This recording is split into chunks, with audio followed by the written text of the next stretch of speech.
আমি কাজে বিশ্বাস করি। মিথ্যা আশ্বাস বা খুব কুইক চটকদার কথা বলে ভোটারদের মন জয় করে আমি আমার ক্রেডিবিলিটি নষ্ট করতে চাই না। আমি বিশ্বাস করি আমাদের টিম স্মার্ট যদি আসে ডেফিনেটলি একটা বিগ চেঞ্জ আসবে। আমাকে খুব ইনসাল্ট করছিল ওই মিটিংয়ে। তো তখন আমি বাথরুমে গিয়ে মুখ টুক ধুয়ে আমার চোখে পানি চলে আসলো যে আসলে বয়সের কারণে কি মানুষ, বয়স দিয়ে কি মানুষের ক্যাপাসিটি যাচা হয় কিনা। আমি আমার বাবার গ্রুপ পারিবারিক ব্যবসা থেকে বের হয়ে গিয়েছিলাম। আমি আমার বিজনেসটা জিরো থেকে শুরু করি এবং সেই বিজনেসটা পুরোপুরি পরিবারের সাপোর্টের বাইরে গিয়ে I have started my own journey এবং সেখান থেকে আজকে এই পর্যায়ে আসা। যতটা ব্যাংকের কাছে গিয়েছি, ব্যাংক বলেছে আমাকে লোন দিবে না, কারণ আমার লোন নাই। আমরা খুব অল্প সময়ে একটা মনোপলি এবং এটা বিশাল বড় সিন্ডিকেট, সেটা আমরা ভাঙতে পেরেছি। এবং তার পাশাপাশি আমাদের মনে হয়েছে যে এখন আমরা কিভাবে কোলাটারাল ছাড়া লোন দিতে পারি, সেই জায়গা থেকে কিন্তু নগদ ডিজিটাল ব্যাংকের প্ল্যানিং। দেশের মানুষ কোলাটারাল ছাড়া, জমি বন্ধক ছাড়া লোন পাবে।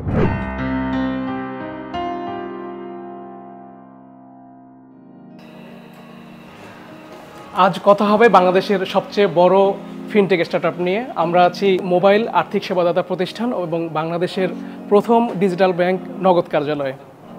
2019 সালের 26শে মার্চ ছিল বাংলাদেশের স্বাধীনতার 48তম বার্ষিকী। দিনটিতে আর্থিক খাতের জন্য এক মাইলফলক রচিত হয়। এই দিন সম্পূর্ণ দেশীয় উদ্যোগে আনুষ্ঠানিক যাত্রা শুরু করে বাংলাদেশের সবচেয়ে বড় ফিনটেক স্টার্টআপ নগদ। এই সাহসী উদ্যোগে নেতৃত্ব দেন তরুণ উদ্যোক্তা তানভীরে মিশুক। তাকে সঙ্গ দেন আরও কিছু সাহসী তরুণ। তাদের একজন নগদের সহ প্রতিষ্ঠাতা ও নির্বাহী পরিচালক Niaz Morshed elite. Youth leader হিসেবে টানা 2 মেয়াদে জুনিয়র চেম্বার বাংলাদেশের সভাপতির দায়িত্ব পালন করেছেন ডাকসাইটে এই ক্রীড়া সংগঠক। হ্যালো, আসসালামু আলাইকুম। ওয়ালাইকুম, কি অবস্থা? কেমন আছেন? আছি, ভালো আছি। আপনার সঙ্গে দেখা করে ভালো লাগলো অনেক। ইয়ুথ লিডার হিসেবে আমরা খুবই সবাই চিনি আপনাকে। Thank you. আপনার নাম নিয়াজ মোর্শেদ এলিট। আপনি কি এলিট শ্রেণীর সাথে যোগাযোগ বেশি নাকি সাধারণের সাথে যোগাযোগ বেশি? আমার নাম এলিট, কিন্তু আমার কাজ হচ্ছে সাধারণের সাথে। দেশের ক্রীড়াঙ্গন থেকে শিক্ষাঙ্গন সর্বত্র তরুণ প্রজন্মের প্রিয় মুখ তিনি। সামাজিক সংগঠক ও ব্যবসায়ী নেতা হিসেবে তারুণ্যের শক্তিকে সফলভাবে কাজে লাগিয়েছেন। ফিনটেক ব্যক্তিত্ব নিয়াজ মোর্শেদ এলিটের স্বপ্ন এখন দেশের সফটওয়্যার ও তথ্য প্রযুক্তি খাতকে স্মার্ট বাংলাদেশ গঠনের মূল হাতিয়ার হিসেবে এগিয়ে নিতে সহযোগিতা করা। এলিটের সংস্পর্শে বদলে গেছে নিজ এলাকা চট্টগ্রামের মিরেরসরাইয়ের হাজারো মানুষের ভাগ্য। তার গড়া ব্লাড ব্যাংক বাঁচাচ্ছে শত প্রাণ। প্রতিষ্ঠা করেছেন চট্টগ্রামের প্রসিদ্ধ খুলশি ক্লাব। সড়ক পরিবহন মালিক সমিতির এই নেতার সাংগঠনিক দক্ষতার বিকাশ শুরু হয় বাংলাদেশের ক্রীড়াঙ্গন থেকে।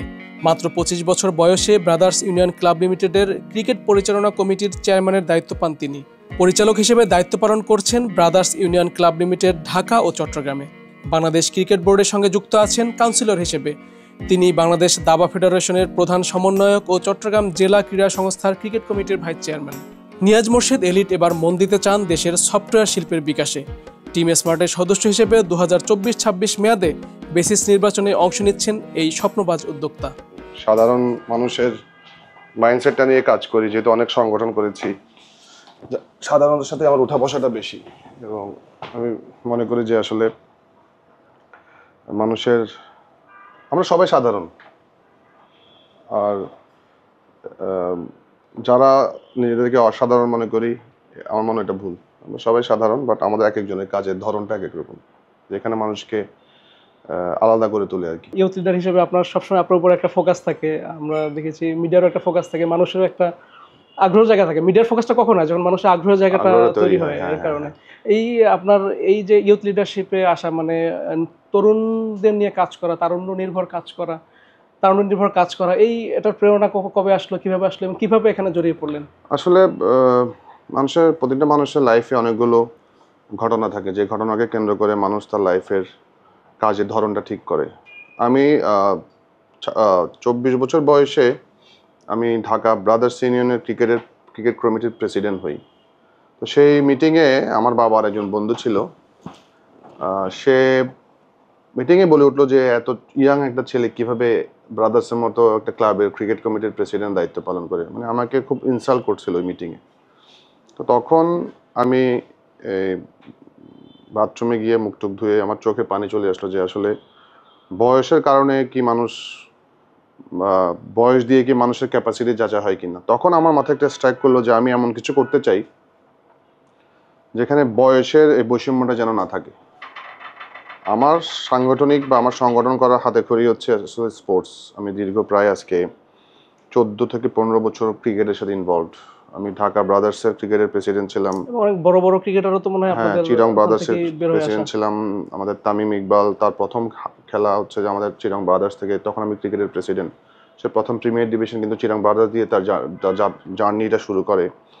আমাদের অন্যান্য ন্যাশনাল টিমের চিটাগং ম্যাক্সিমাম প্লেয়ারগুলো কিন্তু আমাদের team Chittagong brothers, Dhaka brothers থেকে ন্যাশনাল টিমে নেতৃত্ব দিয়েছে।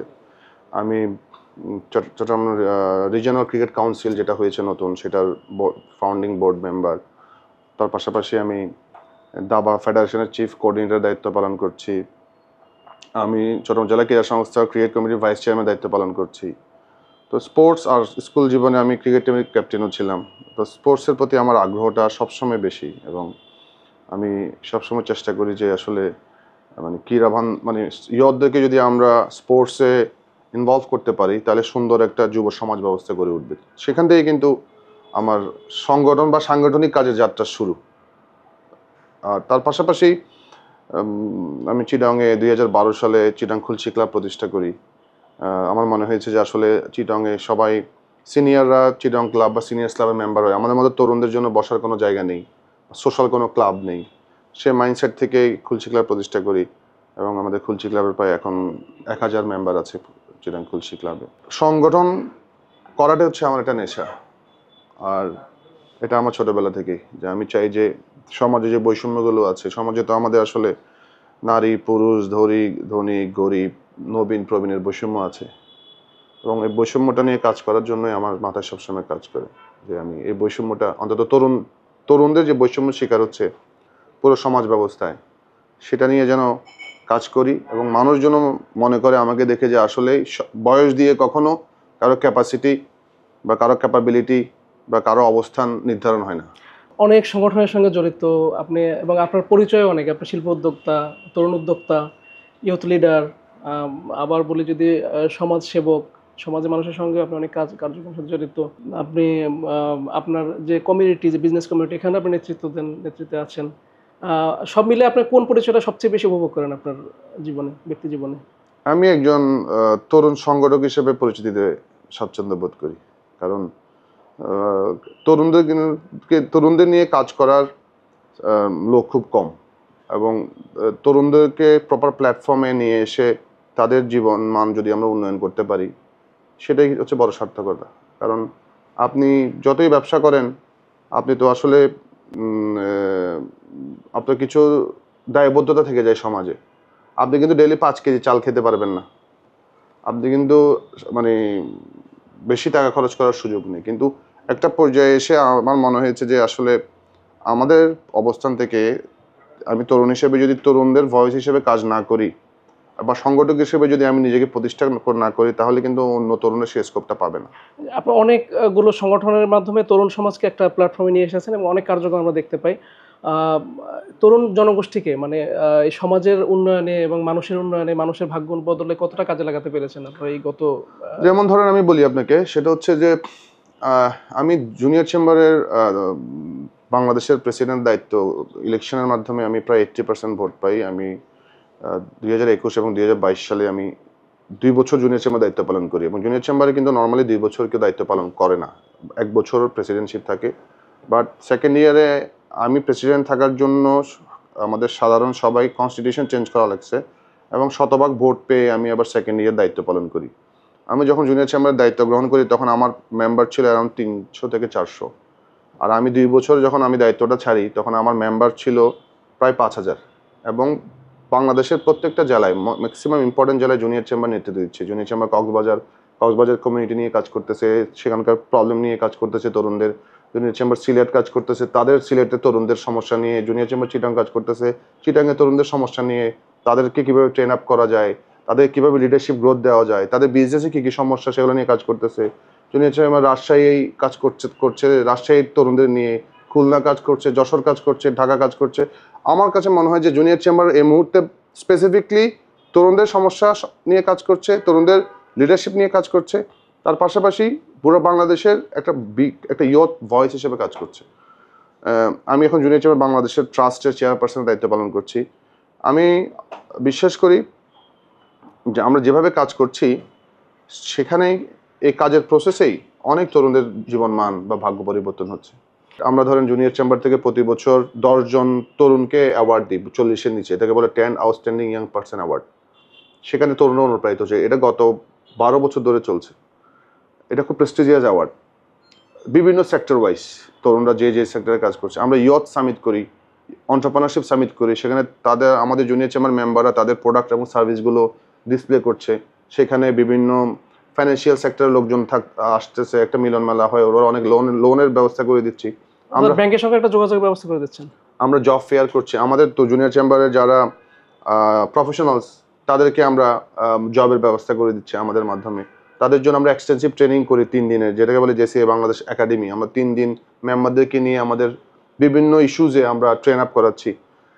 তো আসলে চাইলে কাজ করা যায়। ইয়ুথ লিডার হিসেবে তরুণদের নিয়ে কাজ করছেন, আবার আপনার নিজস্ব ব্যবসা রয়েছে, আবার হলো আপনারা যে নতুন যে আপনারা ফিনটেক বাংলাদেশের একটা পায়োনিয়ার ফিনটেক কোম্পানি নগদের আপনি নির্বাহী পরিচালক হিসেবে দায়িত্ব পালন করছেন, এবং এটা ওয়ান অফ দ্য আপনার যদি বলে উদ্যোক্তা আপনি। তারপরে আপনার বিজনেস কমিউনিটি নিয়ে আপনি কাজ করছেন, এতগুলো এবং আপনার যদি বলি আপনার এলাকা, আপনার যেটা নিজস্ব এলাকা যেটা জন্মস্থান, সেখানেও আপনি মানুষের সঙ্গে কাজ করছেন, সামাজিক কার্যক্রমে জড়িত। এতগুলো কার্যক্রমের মধ্যে সমন্বয় কিভাবে করেন? এটা খুব টাফ। এটা খুব টাফ, কারণ পরিবারের সময় আসলে অনেক স্যাক্রিফাইস করেছি আমি। গত 12-14 বছর আমি একটা রোলার কোস্টার রাইডে ছিলাম। আমার ওয়াইফ তাসমিনা আহমেদ শ্রাবণী, সে আমাকে অনেক সাপোর্ট দেয়। আমার প্যাশনটাকে সে সবসময় রেসপেক্ট করে, যার কারণে আসলে পরিবারের সময় স্যাক্রিফাইস করেছি। কারণ শুধু তো ব্যবসা করিনি, ব্যবসার পাশাপাশি অনেক চ্যালেঞ্জিং বিজনেস করেছি, চ্যালেঞ্জিং সংগঠন লিড দিয়েছি, যার কারণে আসলে পরিবারকে সময় কম দেওয়া হয়েছে। এবং এটার জন্য আমি নিজেই মাঝে মাঝে দুঃখ প্রকাশ করি। এবং হয়তো আজকে আমার এই ইন্টারভিউটা যদি আমার ওয়াইফ দেখে, সে হয়তো খুশি হবে, বাট এটা সত্য। এবং কিছু করার জন্য কিছু স্যাক্রিফাইস করা লাগে, এবং কাউকে না কাউকে স্যাক্রিফাইসটা সবার আগে মানে পরিবার থেকে হয়েছে। That's true. কারণ আমার যখন আমার মেয়ে হয় নুহা 2013 সালে, তখন আমার লাইফে সবচেয়ে টাফ টাইম যাচ্ছিল। আমি আমার বাবার পারিবারিক ব্যবসা থেকে বের হয়ে গিয়েছিলাম। রাজনৈতিক আদর্শ 2010 সালে আমি বের হয়ে গেছি। আমি আমার বিজনেসটা জিরো থেকে শুরু করি, এবং সেই বিজনেসটা পুরোপুরি পরিবারের সাপোর্টের বাইরে গিয়ে I have started my own journey. এবং সেখান থেকে আজকে এই পর্যায়ে আসা 14, 15, 16 বছরে it's a very difficult journey. এবং পরিবারের স্যাক্রিফাইসটাই আমার পরিবারের স্যাক্রিফাইসটা অনেক বেশি হয়েছে। এমন দিন গেছে যে 3 মাস, 6 মাস, 7 মাস, 8 মাস দেশে বাইরে ছিলাম বিজনেসের কারণে, ব্যবসার কারণে পুরো বাংলাদেশে চষে বেরিয়েছি। সন্তান আপনাকে ওইভাবে পাইনি। এবং এটা আসলে মাঝে মাঝে চিন্তা করলে এই কষ্ট সবসময় মায়ের উপর থেকে বেশি যায়। হ্যাঁ, মায়ের উপর দিয়ে সবসময় বেশি যায়। বাট দিন শেষে ভালো লাগে যে আসলে কষ্ট করেছি, কষ্টের সার্থকতা পেয়েছি, এবং কন্ট্রিবিউট করতে পারছি সমাজে। দিন শেষে এটাই ভালো লাগে। সাধারণ মানুষের অর্থনৈতিক অন্তর্ভুক্তির লক্ষ্যে দেশের দ্রুততম ইউনিকর্ন স্টার্টআপ নগদের যাত্রা শুরু হয়েছিল প্রধানমন্ত্রী শেখ হাসিনা কর্তৃক 10,000 টাকা ক্যাশ ইনের মধ্য দিয়ে। মাননীয় প্রধানমন্ত্রী, আপনি উদ্বোধনের দিন এই 10,000 টাকা আমাকে দিয়েছিলেন। আপনার এই আশীর্বাদ আজকে 10,000 কোটি টাকার কোম্পানি। ডাক বিভাগের ডিজিটাল লেনদেনের পরিচিতি নিয়ে 4 বছরই 10,000 কোটি টাকার কোম্পানিতে পরিণত হয় নগদ। বর্তমানে এই প্রতিষ্ঠানটি 9 কোটি গ্রাহকের এক বিশাল পরিবার। পূর্ণাঙ্গ মোবাইল আর্থিক সেবা নিয়ে যাত্রা শুরু করা নগদ বাংলাদেশে EKYC বা অনলাইনে গ্রাহকের তথ্য সংযুক্তির পথপ্রদর্শক। আপনার বড় একটা কন্ট্রিবিউশন আপনারা যারা উদ্যোক্তা এই নগদের, যেটা আপনারা বাংলাদেশে একটা নিজস্ব অর্থায়নে, অর্থাৎ ডোমেস্টিক অর্থায়নে আপনার একটা যে ফিনটেক একটা রেভলিউশন আনা, ফিনটেক একটা স্টার্টআপ, এবং এটা টিকিয়ে রাখা এবং এটাকে একটা পর্যায়ে নিয়ে যায়। এখন তো এটা এখন 1 বিলিয়নের একটা কোম্পানিতে পরিণত হয়েছে। এটা একটা বিশাল জার্নি, এবং এটা একটা বাংলাদেশের জন্য একটা বড় একটা স্টার্টআপের জন্য একটা বড় একটা মাইল ফলক বাংলাদেশের। এবং এটার কারণে অনেক স্টার্টআপ সাহস পাবে যে আসলে সম্ভব। আসলে আপনাদের যিনি এখন ব্যবস্থাপনা পরিচালক তানভীর মিশুক ভাই, মারুফুল ইসলাম ঝলক ভাই, আমিনুল ভাই এবং সাফায়েত ভাই, এবং আপনি এলিট ভাই, আপনারা যে 5 জনের যে একটা আপনারা বন্ধু ছিলেন আপনারা, এবং আপনারা অনেক পড়াশোনা হয়তো একত্রেই করেছিলেন, অনেক ব্যবসা হতো বা অনেক উদ্যোগের সাথে অনেক কার্যক্রমের সাথে জড়িত ছিলেন একত্রে। এইটা কিভাবে আপনাদের এই যে ফিনটেক ইনভেস্টমেন্টের আসলে প্ল্যানটা কিভাবে আসলো? এই মানে ছোট আপনার আমার তো ব্রেনচাইল্ড কার এবং এটা কিভাবে আমি এটা যখন ব্যবসা বাস্তবায়ন করলেন? শুরু করি বা ব্যবসা ছেড়ে তখন কিন্তু যতটা ব্যাংকের কাছে গিয়েছি ব্যাংক বলেছে আমাকে লোন দিবে না, কারণ আমার লোন নাই। ব্যাংক তাকেই লোন দেয় যার লোন বেশি। এটা আমাদের বাংলাদেশে। তখন আমার মাথায় আসছে যে কিভাবে ফাইন্যান্সিয়াল সেক্টরে কাজ করা যায়, কিভাবে আসলে লোনটা ইজি করা যায়, অ্যাক্সেস টু ফাইন্যান্স করা যায়। তো বাট আমরা যখন আমাদের নগদের ফাউন্ডার তানভীর আমাদের বন্ধু, ওরই ব্রেন চাইল্ড নগদটা, সেই এটাকে করে মানে প্ল্যানিং করে। আমরা পরে বন্ধুরা ঝলকও খুব ক্লোজলি কাজ করে, সাফায়েত ভাই খুব ক্লোজলি কাজ করে। তো আমরা পরে বন্ধুরা জয়েন করি এবং আমরা চিন্তা করেছি যে আসলে এই যে 17টা এমএফএস লাইসেন্স তখন ছিল, মার্কেটে শুধু একটা কোম্পানি পুরো মার্কেটটা গ্র্যাব করে নিচ্ছিল, ইচ্ছামতো মানুষ মনোপলি করছিল, প্রাইস ইচ্ছামতো প্রাইস নিচ্ছিল, মানুষের অ্যাক্সেস টু ফাইন্যান্স বা ফাইন্যান্সিয়াল ট্রানজ্যাকশনের জন্য মানুষ অনেক কস্ট ক্যারি করছিল। তখন সেই জায়গাটাতে যখন আমরা কাজ শুরু করি তখন কিন্তু আমরা আমাদের নগদের ক্যাশ আউট চার্জটা কিন্তু আমরা কমিয়ে ফেলি এবং সেই কমানোর কারণে অলমোস্ট 50% কমাই। মনে আছে সিঙ্গেল ডিজিট শুরু করেছেন? সিঙ্গেল ডিজিটে আমরা নিয়ে আসি এবং সেটার কারণে আমরা হিসাব করেছি প্রতি বছর গ্রাহকের এই ট্রানজ্যাকশনের জন্য 2000 কোটি টাকা সেভ হচ্ছে। যদি নগদ আজকে বাজারে না আসতো বা না থাকতো তাহলে সেম ট্রানজ্যাকশনের জন্য আপনার আমার ফাইন্যান্সিয়াল ট্রানজ্যাকশনের জন্য 2000 কোটি টাকা অ্যাক্সেস খরচ করা লাগতো। এটা কিন্তু একটা বড় একটা বিষয় এবং চিন্তা করলে আপনি হয়তো রাতে ঘুমাতে পারবেন না যে আসলে মানুষের পকেটের টাকা আমরা কিভাবে সেভ করছি থ্রু নগদ, কিভাবে মানুষকে আমরা ফাইন্যান্সিয়াল ইনক্লুশন দিচ্ছি, ফাইন্যান্সিয়াল ইন্ডিপেন্ডেন্স ফ্রিডম দিচ্ছি কম খরচে। এখনও কিন্তু আমাদের সেই চার্জটা অনেক কম। আমাদের এখন 9 কোটি গ্রাহক, আমাদের ডেইলি 1500 কোটি টাকার উপর ট্রানজ্যাকশন, মাসে প্রায় 50,000 কোটি টাকা ট্রানজ্যাকশন এবং গভর্নমেন্টের প্রায় 50,000 কোটি টাকা আমরা ডিসবার্স করছি প্রায় 2.5 কোটি সুবিধাভোগীদের কাছে। এটা তো উইদাউট কোনো সার্ভিস চার্জ। এটা ভেরি লেস সার্ভিস চার্জ, মানে ভেরি লেস। আচ্ছা, যেমন আরেকটা ইনোভেশন যেটা আমরা করেছি যে ডিকেওয়াইসির পাশাপাশি যে আপনি *167# ডায়াল করে আপনি আপনার 4 ডিজিটের মোবাইল পিন নাম্বার দিলেই কিন্তু আপনার অ্যাকাউন্টটা ওপেন হয়ে যাচ্ছে উইথিন 3 সেকেন্ড। এটা কিন্তু পৃথিবীতে কখনো এই রিভলিউশনটা হয়নি। মানে আমাদের এমনও গেছে প্রতি মিনিটে পার ডেতে আমরা 4 লাখ 5 লাখ লোক 10 লাখ লোকের অ্যাকাউন্ট করেছি। তো এই ইনোভেশনটা কিন্তু পৃথিবীতে কোথাও নেই যে আপনি *167# ডায়াল করবেন, আপনি 4 ডিজিটের পিন দিবেন, আপনার নগদের ওয়ালেট হয়ে গেছে। এটার থেকে ফাস্টেস্ট ফিনান্সিয়াল ইনক্লুশন পৃথিবীতে কোথাও হয়নি এবং আমরা গর্ব করে বলি যে আমরা 60% আমরা আনব্যাংক পপুলেশন বলি, যারা অ্যাক্সেস টু ফাইন্যান্স বা করতে পারে না। এটার কারণে আমরা এটা কমিয়ে এনেছি বাংলাদেশে, যে মানুষকে ফিনান্সিয়াল ইনক্লুশনে নিয়ে এসেছি। আমার মনে হয় এটা এখন বিলো 40% হবে আমাদের এই অ্যাক্সেস টু, মানে যদি বলি আনব্যাংক পপুলেশনটা কমিয়ে এনেছি আমরা। তো যেটা বলছিলাম আসলে হয় না যে আমরা বলি আমরা মানুষের লাইফ চেঞ্জ করতে চাই, মানুষকে আমরা ফাইন্যান্সিয়ালি ইন্ডিপেন্ডেন্স দিতে চাই, মানুষকে আমরা অ্যাক্সেস টু ফাইন্যান্স দিতে চাই, সেটা কিন্তু হয়ে গেছে। এবং আপনি এই মুহূর্তে কথা বলছি, এই মুহূর্তে লক্ষ লক্ষ লোক নগদে ট্রানজ্যাকশন করছে যাদের কস্ট কম হচ্ছে। অনেকে হয়তো জিজ্ঞেস করে যে আমাকে যে আপনারা আইটি ইন্ডাস্ট্রির জন্য কি করেছেন। নগদ it's a core software company, core, তার প্রোডাক্ট হচ্ছে টাকা। তো এই এত বড় কন্ট্রিবিউশন, আপনার সফটওয়্যার কি নিজস্ব? হ্যাঁ, এটা আমাদের দেশীয় সফটওয়্যার। তো আমাদের যেই এটা কি একদম নগদের মানে ইনহাউস সফটওয়্যার এটা আপনাদের?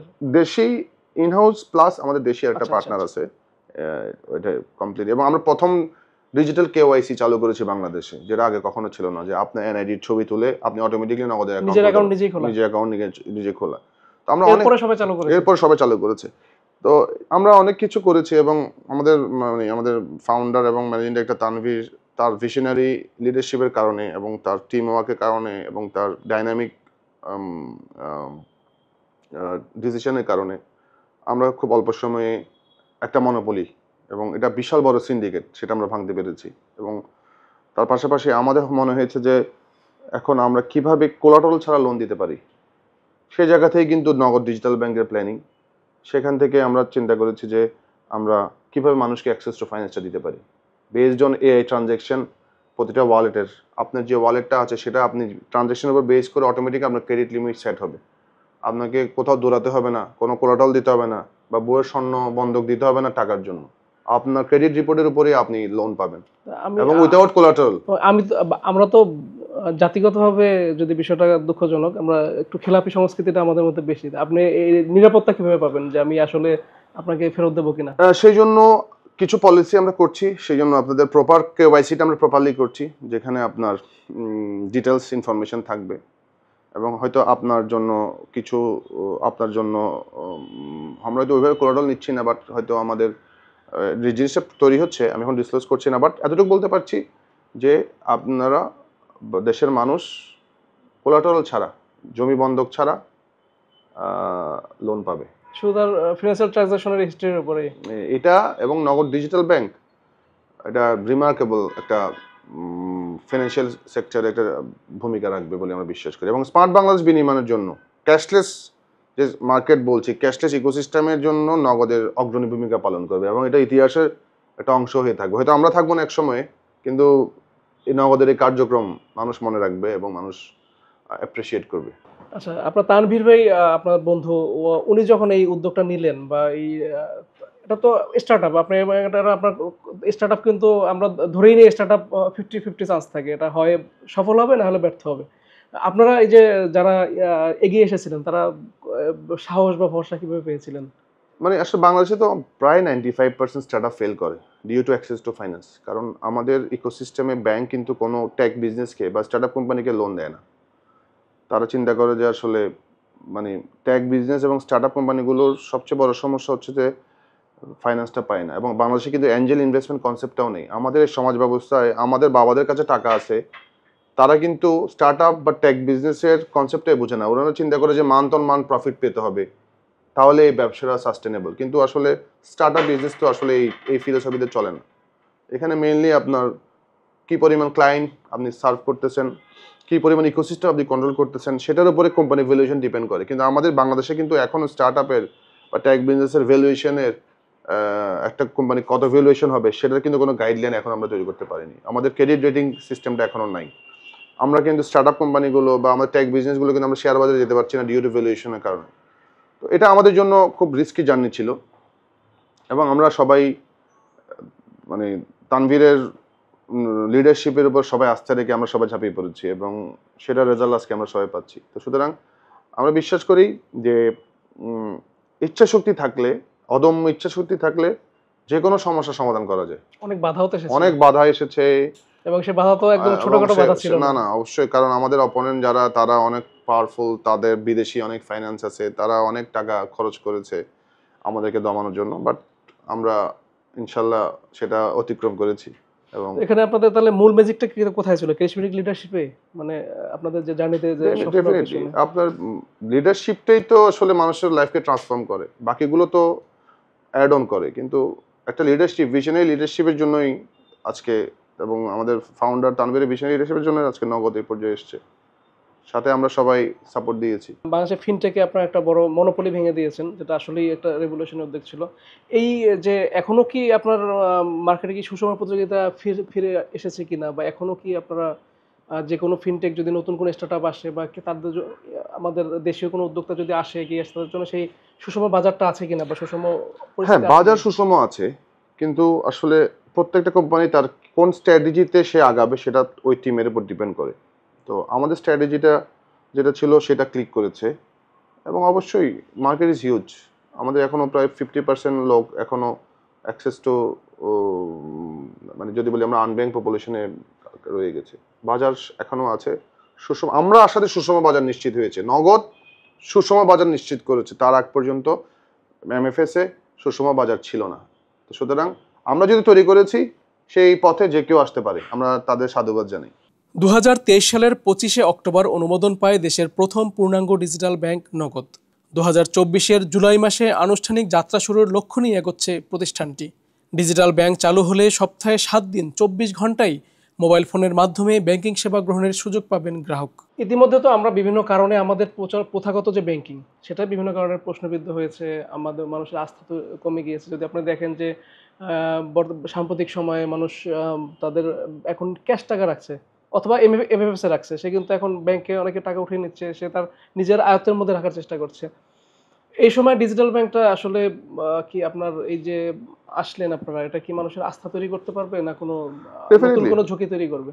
না ডেফিনেটলি ডিজিটাল ব্যাংক তো একটা রেভলিউশন হবে বাংলাদেশে। কারণ আপনি দেখেন, আপনার ট্রানজ্যাকশন করার জন্য আপনার কোথাও যাওয়া লাগবে না, আপনার ব্যাংকে যাওয়া লাগবে না, আপনার পেমেন্ট করার জন্য কোথাও যাওয়া লাগবে না, আপনার সময় বাঁচবে, আপনার এফোর্ট বাঁচবে, সেটা আপনি অন্য অন্য জায়গায় দিতে পারবেন। তার পাশাপাশি সবচেয়ে বড় বিষয়, আপনি কোলাটারাল ছাড়া লোন পাবেন। একজন ব্যবসায়ী, ক্ষুদ্র ব্যবসায়ী, তার আজকে 20,000 টাকা প্রয়োজন, সে কিন্তু আমার ওয়ালেট থেকে তার ট্রানজ্যাকশনের উপর বেস করে সে একটা লোন পাবে, সে আবার রাতে টাকাটা ফেরত দিতে পারবে। এই যে এত বড় একটা সুযোগ, সেটা তো আসলে পুরো ইকোসিস্টেমটাকে চেঞ্জ করে ফেলবে। তো আমরা বিশ্বাস করি যে ডিজিটাল ব্যাংক আমাদের যখন লঞ্চ হবে, এটার সুফল আমাদের 18 কোটি মানুষই পাবে। আপনাদের কতদিন লাগতে পারে আপনাদের আমাদের অপারেশন অ্যাপ্রক্সিমেটলি মনে হয় জুলাইতে আমাদের সফট লঞ্চিং, 2024 জুলাই? জুলাইতে সফট লঞ্চিং এর প্ল্যান আছে। আর ওভারঅল কমার্শিয়াল লঞ্চিং হয়তো 1-2 মাস পর হয়ে যাবে আর কি। এটা নিয়ে কাজ চলছে। আচ্ছা, আমরা যে প্রচলিত যে ব্যাংকগুলো, তারাও তো ইন্টারনেট ব্যাংকিং এর মাধ্যমে ডিজিটাল ব্যাংকিং এর কাছাকাছি কোনো তারা কার্যক্রম করছে। এক্ষেত্রে আপনাদের জন্য তাদের সাথে প্রতিযোগিতা হবে কিনা? কারণ প্রথাগত ব্যাংক তো আপনাদের চেয়ে অবশ্যই তাদের না, অবকাঠামো আমাদের বেশি। সাথে কখনোই প্রতিযোগিতা হবে না। কারণ দেখেন, আমাদের গ্রাহক সংখ্যা প্রায় 9 কোটি। আমাদের ডিজিটাল ব্যাংক প্রান্তিক জনগোষ্ঠীর ডিমান্ডটা সলভ করবে। যার 20,000 টাকা লোন দরকার, 50,000 টাকা লোন দরকার, বা 10,000 টাকা লোন দরকার, বা আপনার 5,000 টাকা লোন দরকার, সেটা আপনি এই ডিজিটাল ব্যাংকের মাধ্যমে পাবেন, এবং সেটা আপনি খুব সহজে পাবেন। তো এই জন্য বলছিলাম যে আসলে আমাদের মার্কেট সাইজ আমার মনে হয় সব ব্যাংক থেকেও বেশি। কারণ আমরা প্রান্তিক জনগোষ্ঠীর জীবনমান এবং তাদেরকে অ্যাক্সেস টু ফাইন্যান্সের জন্য আমরা কাজ করবো, যেটা কিন্তু প্রথাগত ব্যাংক করে না। এই জায়গাটা কিন্তু প্রথাগত ব্যাংক এবং ডিজিটাল ব্যাংকের সাথে এই ডিফারেন্সটা আছে। আপনি মাইক্রো ডিপোজিট করতে পারবেন, আপনি 100 টাকা ডিপোজিট করতে পারবেন প্রতি মাসে, 50 টাকা আপনি ডিপিএস করতে পারবেন। তো এই বিষয়গুলো তো আপনি প্রথাগত ব্যাংকে পাবেন না। তাই আমাদের যেহেতু এক্সিস্টিং 9 কোটি গ্রাহক আছে, আমরা প্রথম দিন থেকে গ্রাহককে সেবা দিতে পারবো। এটা হচ্ছে নগদের একটা বড় বেনিফিট, এবং গ্রাহককে সেই সুবিধাটা আমরা দিতে পারবো। আপনার এক্সিস্টিং গ্রাহক নিয়ে আপনারা জার্নি শুরু এক্সিস্টিং গ্রাহকরাই কিন্তু যারা চাইবে তারাই ডিজিটাল ব্যাংকের অ্যাকাউন্ট হোল্ডার হয়ে যাবে। সে কি অটোমেটিক ট্রান্সফার হবে? না, সেটা একটা সিস্টেম থাকবে, অ্যাপ্রুভাল প্রসেস থাকবে। এখন আপনি যদি চান আপনি থাকবেন, আপনি যদি থাকতে না চান আপনি থাকবেন না, এটা আপনার ডিসিশন। বাট অপশন ইজ একই অ্যাপ কি সে একটাই হবে? একটা সেম অ্যাপে আপনি যদি আমার ডিজিটাল ব্যাংকে গ্রাহক হতে চান, আপনাকে অ্যাকসেপ্ট করতে হবে। করার পরে আপনি আমার ডিজিটাল ব্যাংকের প্ল্যাটফর্মে চলে যাবেন। সেক্ষেত্রে ডিজিটাল ব্যাংকের কমপ্লায়েন্সের যে গাইডলাইনগুলো আছে সেটা ফিল আপ করবেন, আপনার অ্যাকাউন্ট হয়ে যাবে। বাট কাস্টমার ইজ দেয়ার, এবং আমরা প্রথম দিন থেকেই কাস্টমারদেরকে সার্ভিস দিতে পারবো। দেশের সফটওয়্যার ও তথ্যপ্রযুক্তি সেবা খাতের সংগঠন বেসিস এর 2024-26 মেয়াদের কার্যনির্বাহী কমিটির নির্বাচনে লড়ছে তরুণ উদ্যোক্তাদের প্যানেল টিম স্মার্ট। বেসিসকে স্মার্ট সংগঠন হিসেবে গড়ে তোলার লক্ষ্য নিয়ে 11 সদস্যের এই প্যানেল ভোটের মাঠে শক্ত প্রতিদ্বন্দ্বিতার আভাস দিচ্ছে। ভোটারদের কাছে দেওয়া তাদের প্রতিশ্রুতির মধ্যে রয়েছে সফটওয়্যার ও তথ্যপ্রযুক্তি খাতে ট্যাক্স হলিডের মেয়াদ 2041 পর্যন্ত বৃদ্ধি করা। টিম স্মার্ট প্যানেল থেকে জেনারেল ক্যাটাগরিতে পরিচালক পদে লড়ছেন নগদ লিমিটেডের নির্বাহী পরিচালক নিয়াজ মোরশেদ এলিট। সামনে বেসিসের নির্বাচনে আপনাদের একটা টিম, আপনারা নির্বাচনে অংশগ্রহণ করছেন, টিম স্মার্ট, এবং আপনারা আশা করি স্মার্ট ভাবেই নেতৃত্বে আসলে স্মার্ট ভাবে চালাবেন। আপনারা যদি আপনাদের ভোটারদের আস্থা অর্জন করতে পারেন, নির্বাচিত হন, তাহলে আপনাদের শুরুতেই আপনারা কি উদ্যোগটা নেবেন বা কি পরিবর্তন আনবেন বেসিসের মাধ্যমে? আপনারা এই বিশেষ করে আইটি সেক্টরে যদি আমরা বলি, যেহেতু আমরা টেক বিজনেস, আমরা কোর টেক কোম্পানি, আমার কাছে মনে হয়েছে আসলে মেম্বারদের প্রবলেম অনেক। আর ইলেকশনকে কেন্দ্র করে সমস্যাগুলো একটু বেশি বলা হয়, যে ইলেকশন আসলে মানুষ আমি এটা সমাধান করব, এটা করব, অনেক প্রতিশ্রুতি। বাট আমার কাছে মনে হয়েছে যে সমস্যা এটা নেক্সট 2 ইয়ার্সের সলিউশন করা সম্ভব না। এই জন্য আমরা টিম স্মার্ট থেকে প্ল্যান করেছি, আমরা 2041 সালে স্মার্ট বাংলাদেশ করার জন্য বেসিসের কী কী চেঞ্জেসগুলো প্রয়োজন, মেম্বারদের কী কী ফ্যাসিলিটিসগুলো প্রয়োজন, আমরা ওইটা নিয়ে কাজ করছি। এবং আমরা আমাদের ইলেকশন ম্যানিফেস্টোতে ওইভাবে দিব যে আমরা 2 বছরে ইলেকশনে জেতার জন্য কোনো মিথ্যা আশ্বাস দিয়ে আমরা ইলেকশন করতে চাই না। আমরা চাই যে নেক্সট 10 to 14 ইয়ার্স আমরা বেসিস এবং বেসিসের মেম্বারদেরকে কোন জায়গায় দেখতে চাই, এবং স্মার্ট বাংলাদেশ করার জন্য আমার বেসিসের সদস্যদের কী কী ফ্যাসিলিটিসগুলো প্রয়োজন। বেসিস ছাড়া তো আর স্মার্ট বাংলাদেশ করা যাবে না। আপনাকে যদি স্মার্ট বাংলাদেশ করতে হয়, আমার বেসিসের মেম্বারদেরকে নিয়ে তাদেরকে সুযোগ সুবিধা দিয়ে তাদেরকে প্যাট্রোনাইজ করেই করতে হবে, এবং সেটা প্রপার জায়গায় বোঝানো, পলিসি লেভেলে বোঝানো, রেগুলেটরকে বোঝানো, সেগুলো আমাদের কাজ থাকবে। আর আমি ব্যক্তিগতভাবে আসলে আমি কাজে বিশ্বাস করি। মিথ্যা আশ্বাস বা খুব কুইক চটকদার কথা বলে ভোটারদের মন জয় করে আমি আমার ক্রেডিবিলিটি নষ্ট করতে চাই না। আমি বিশ্বাস করি আমাদের টিম স্মার্ট যদি আসে ডেফিনেটলি একটা বিগ চেঞ্জ আসবে। এবং আমরা স্পেসিফিকলি, কারণ আপনি চিন্তা করবেন বেসিসে কিন্তু শুধু কোর সফটওয়্যার কোম্পানিও আছে, আউটসোর্সিং আছে, গেম যারা তৈরি করছে তাদের আছে, এখানে কিন্তু ছোট ছোট অনেকগুলো ইন্ডাস্ট্রি আছে। কেউ সাস নিয়ে কাজ করছে, কেউ আপনার ওয়েব হোস্টিং নিয়ে কাজ করছে, কেউ গেম নিয়ে কাজ করছে, প্রত্যেকের প্রবলেম কিন্তু ডিফারেন্ট।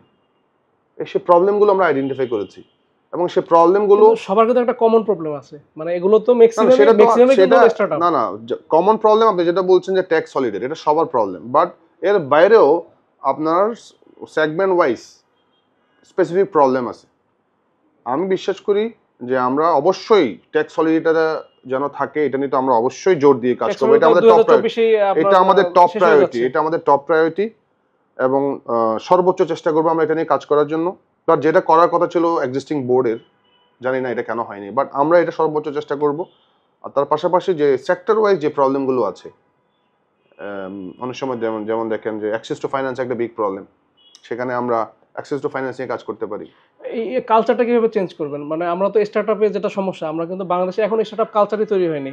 এঞ্জেল মানি বলেন, ভিসি মানি বলেন, এগুলো কিন্তু এখন পর্যন্ত আমাদের ফাইন্যান্সিয়াল সেক্টরে এই কালচারটাই তৈরি হয়নি। বা এখানে কিভাবে অলরেডি কিন্তু 8-9টা ব্যাংক ভিসি মানির বিষয়ে কিন্তু তাদেরকে পারমিশন দেওয়া আছে বাংলাদেশ ব্যাংক পক্ষ থেকে। তারা খুব বেশি কার্যক্রম আমরা কিন্তু দেখি না যে তারা খুব বেশি তারা এই এঞ্জেল ফাইন্যান্সে তারা আছে বা ভেঞ্চার ক্যাপিটালে তারা আছে না। অর্থাৎ আমাদের কালচারটাই গড়ে ওঠেনি। এই ক্ষেত্রে আপনারা কিভাবে আপনার যারা স্টেক হোল্ডার আছে তাদেরকে নিয়ে কাজ করে এই সেক্টরে যারা স্টার্টআপ আছে? আসলে আমি আপনাকে বলি, কালচার বা ইকোসিস্টেম কিন্তু একদিনে পরিবর্তন হয় না, ইট টেকস টাইম, বাট যাত্রাটা শুরু করতে হয়। আমাদের অ্যাঞ্জেল ইনভেস্টর কনসেপ্টটা কিন্তু ছিল না, এখন কিন্তু তৈরি হচ্ছে। মানে আমরা যারা সেকেন্ড জেনারেশন বিজনেসম্যান, আমরা কিন্তু বিজনেসটা বুঝি। আমরা কিন্তু ব্যক্তিগতভাবে আমি অনেকগুলো কনসার্নে, টেক কনসার্নে আমি ইনভেস্ট করেছি। তো আমাদের জেনারেশনটা যখন ফাইন্যান্সিয়ালি ইন্ডিপেন্ডেন্ট হবে, আমরা কিন্তু ওই অ্যাঞ্জেল ইনভেস্টর কনসেপ্টে আমরা ইনভেস্ট করব। তো সুতরাং প্রসেস শুরু হয়েছে। আর যেটা বলছিলাম যে আমাদের অ্যাক্সেস টু ফাইন্যান্স একটা বড় প্রবলেম। অ্যাক্সেস টু ফাইন্যান্সের জন্য আমাদের সামনে যেহেতু নগদ ডিজিটাল ব্যাংক আসছে, আমরা কোলাটারাল ফ্রি লোন দিব, সেই ক্ষেত্রে এই বেনিফিটটা আমাদের টেক বিজনেস যারা আছে তারাও নিতে পারবে। এখন বেসড অন তার ট্রানজ্যাকশন, তার ক্যাপাসিটি অনুযায়ী কোলাটারাল ছাড়া লোন কিন্তু সবাই পাবে। সেক্ষেত্রে যারা আমাদের টেক এন্টারপ্রেনার আছে তারা এই সুযোগটা কাজে লাগাতে পারবে। তো সেটা একটা বড় একটা বিষয়। তার পাশাপাশি আমি বিশ্বাস করি যে কোনো সমস্যা যদি আপনার অদম্য ইচ্ছা থাকে, আপনি কিন্তু সমাধান করতে পারবেন। হয়তো এটা 3 মাস লাগবে, 6 মাস লাগবে, 1 বছর লাগবে বা সময় লাগবে, বাট আপনি যদি লেগে থাকেন, বা যে কোনো সমস্যার সমাধান আছে। যার উদাহরণ নগদ নিঃস্বাদে বড় উদাহরণ। কিন্তু আপনার টেক বিজনেস তো আর আপনার ডেইলি যারা ধরেন যে মুদি দোকানদার, তার যে নিড, আর টেক যে বিজনেস স্টার্টআপ তার নিডটা কিন্তু অনেক বেশি তার চেয়ে। তো আপনারা কতদূর পর্যন্ত সাপোর্ট এই মুহূর্তে দিতে পারবেন নগদের মাধ্যমে? আপনারা সেটা আসলে এখনো বলা যাচ্ছে না, বাট এতটুকু বলতে পারি যে কোলাটারাল ছাড়া লোনটা পাবে। এবং সেটা টেক বিজনেসের জন্য গাইডলাইনটা কি, বা মুদির দোকানের জন্য কি ধরনের গাইডলাইন, বা একটা মাছ ব্যবসায়ীর জন্য কি ধরনের গাইডলাইন, একজন গার্মেন্টস ব্যবসায়ীর জন্য কি ধরনের গাইডলাইন, সেটা আমরা প্রোডাক্ট ওয়াইজ আমরা ডেভেলপ করতে পারবো। এবং ধরেন তার পাশাপাশি ধরেন যে ডলার বা রেমিটেন্স গুলো আসে, সেগুলো খুব ইজিলি সেটেলমেন্ট করে আমরা হয়তো ডেলি যে ডলারটা আসে সেটা আমরা সেটেলমেন্ট করে, যারা আউটসোর্সিং এ বিজনেস করছে, যারা বাইরে থেকে ডলার আনছে, তাদের টাকাটা যেন খুব ইজিলি পায়। তার পাশাপাশি ধরেন আমাদের যে ভর্তুকিগুলো পাচ্ছে গভর্নমেন্ট, সেগুলো পেতে দেরি হয়ে যায়, সেখানে আমাদের কাজ করতে হবে। তো আসলে সমস্যা অনেক, বাট আমরা এতটুকু বিশ্বাস করি যে আমাদের টিম স্মার্ট যদি ফুল প্যানেল আমরা আসতে পারি, আমরা যদি বোর্ড গঠন করতে পারি, আমরা ডেফিনেটলি একটা সিগনিফিকেন্ট চেঞ্জ নিয়ে আসতে পারবো বলে আমার দৃঢ় বিশ্বাস। বেসিসে আপনারা যে বড় ক্যানভাসে যে চিন্তা করলেন যে একটা এনভায়রনমেন্ট, একটা ইকোসিস্টেম চেঞ্জ করার যে একটা পরিকল্পনা, পাশাপাশি আপনাদের যে আপনাদের যে সবচেয়ে বার্নিং যে ইস্যু সেটা হলো আমাদের 24 সাল পর্যন্ত যে ট্যাক্স হলিডেটা উঠে যাচ্ছে, এই বিষয়টা কি আপনারা যদি নির্বাচিত হলেন না, বললাম আপনাদেরকে ভোটার রাস্তায় নিল না, সেক্ষেত্রে আপনাদের পক্ষ থেকে আপনারা এই বিষয়ে? হ্যাঁ, আমরা তো নির্বাচিত হই, যেহেতু আপনারা তো কমিউনিটি লিডার, নির্বাচিত হই বা না হই, আমরা কাজ করে যাব। এবং আমরা বেসিসের, যেহেতু আমরা টেক কোম্পানি, আমরা এই কমিউনিটির একজন সদস্য, আমরা সবসময়, আমি ব্যক্তিগতভাবে এবং আমার টিম, আমরা নির্বাচিত হই বা না হই, আমরা বেসিসের মেম্বারদের সমস্যা নিয়ে আমরা ভোকাল থাকবো, আমরা এবং কাজ করে যাব। এই কমিটমেন্টটা আমি আপনাদেরকে আজকে দিয়ে দিলাম। ধন্যবাদ আপনাকে আমাদেরকে সময় দেওয়ার জন্য। আর সামনের দিনগুলোতে আপনার যে পরিকল্পনা আছে তারুণ্য নিয়ে, তরুণদের নিয়ে, স্টার্টআপ নিয়ে, এবং যদি আমরা বিশেষ করে বলি নগদের মতো একটা বড় প্রতিষ্ঠান নিয়ে, যেটা এটা আমাদের আসলে আমাদের দেশের জন্য একটা বড় গর্বের বিষয়। এত বড় একটা স্টার্টআপ আমাদের দেশে সফলভাবে দাঁড়িয়ে গিয়েছে। এগুলোর জন্য শুভকামনা থাকলো এবং আপনাকে আমাদের এই অনুষ্ঠানে সময় দেওয়ার জন্য অসংখ্য ধন্যবাদ। আপনাকেও শুভকামনা এবং জুম বাংলাকেও শুভকামনা।